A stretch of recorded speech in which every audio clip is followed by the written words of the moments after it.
All right, Sam Whitmarsh, 146.01 in the prelims of the 800. Just kind of tell us about how you felt about that race. Oh, it was a good race. I mean, again, coming into this competition and having been here last year, it's just like, man, this is some of the best competition in the country. And I knew it was going to be a tough race today. And I just talked about it with my coach and prayed about it and just went out there and knew I was just going to have to do my best. And I feel like I was able to give that. So I'm just super grateful for that today. Did it feel like a tough race for you today? It was tough, yeah. I mean, negative split that last one. I was feeling it for sure. But that's what made it a good race and that's what made it fun. You were showing some emotion coming across the line. Can you kind of just talk to us a little bit about what you were feeling in that moment? Sure, yeah. Last year, I just had a really unfortunate race and I wasn't able to make it. I just felt like I left a lot out there, and being able to come back this year and just make it to the final. I mean, like I'm just, I don't even know. Lots of words. What's the season been like for you dealing with the attention that comes with running so much? Yeah, it's been crazy, but I'm super grateful for it. I mean, the fact that people are investing time to talk or wanting to talk to me and just all that kind of stuff is really cool and something super special and something I know doesn't happen all the time, and I'm just, that's been super special and it's really fun to navigate. Can you tell us what's written on your arm there? For sure. I have Proverbs 16:9 and 2 Corinthians 12:9. Proverbs 16:9 is men may make plans, but God guides their steps. And 2 Corinthians 12 is for my grace is sufficient for you, for my power is made perfect in your weakness. And I know I'm going on and stepping on that line. I'm pretty scared. I've got nerves sometimes.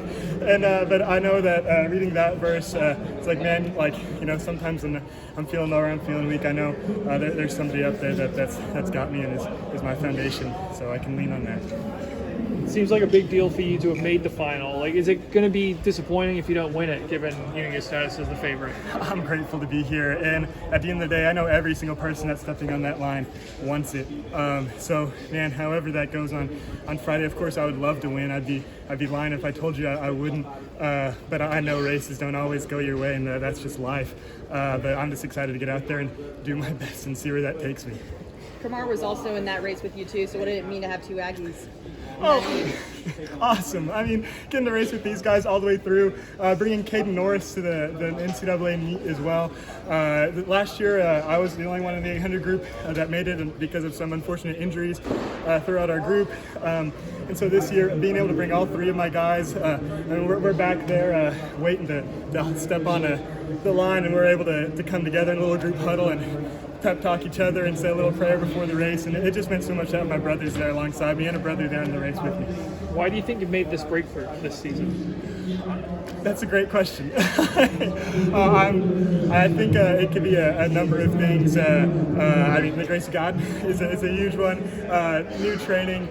The accumulation of knowledge and coaching from my past 2 years combined with this year of training, I think it all it's kind of fell together. I finally had a healthy indoor season. I was able to run some indoor track, and I don't know, to be totally honest. It could be a number of things, but whatever it is, I'm just so happy for it. You said new training. What new how's it different? What's new? We have a new coach this year, and I learned so much from Coach Mallard my first 2 years. Incredible race statistics, race strategy, and like body positioning and form. And this year with Coach Ereng, being the Olympic champion in 1988, having some new perspectives on racing, and just getting to talk with him has been so awesome and so insightful, and has just reignited a love for this sport, and it's really been special these past 3 years. Sam, obviously this has been your journey, and and I talked to you back during the indoor season about the impact of working with Coach Paul Ereng. Is he the type, does he talk to you about the journey that he went through with Cerrone and career, or has he just stayed present on what makes Sam Whitmarsh so effective in the 800? Oh yeah, Coach does it all. He'll go and he'll tell me about Cerrone and all their training and where life took them, and he'll go back and sometimes at practice, and we'll be sitting, we'll be warming up, and he'll be like, well, so back whenever I won the 800 in the Olympics, and as he start telling us the story about how it all went down and what he was thinking, and giving us the race play-by-play. That's been really fun, and he has a genuine love for the sport. I believe that's why he's back coaching, and so just to share that love with us, and so that's been really special this year, getting to know him as well. Did you know who he was before he was hired? I had no idea. genuinely had no idea. I'm pretty new to the sport, I would say. I mean, I didn't start seriously running until probably my junior year of high school, and I realized that that probably was something there for me. Like I've said this a couple of times, but I really thought I was just going to play basketball my 4 years of high school, and so I was much more into that side of life. And then running has been such a whirlwind these past couple of years. I've been slowly getting in more and more into it, but I had no idea who Coach Ereng was before. And then my dad saw that we got a new coach, and he's like, "Oh, Sam, like, come watch this YouTube video." I'm like, "Oh, what is it?" "It's your coach." I'm like, "What do you mean it's my coach?" It's 1988 Olympic Games. I'm sitting there like, "Oh my gosh, this is crazy." So yeah, I may not have known him a year ago, but man, I'm sure glad I know him now, and it's been an awesome year working with him. Yeah. Is he still coaching co-rear? Like, is Emmanuel co-rear over at your guys' practice or anything like that? No, not as of right now. I know there's some stuff that's potentially in the works. I can't really speak on any of that because I don't really know.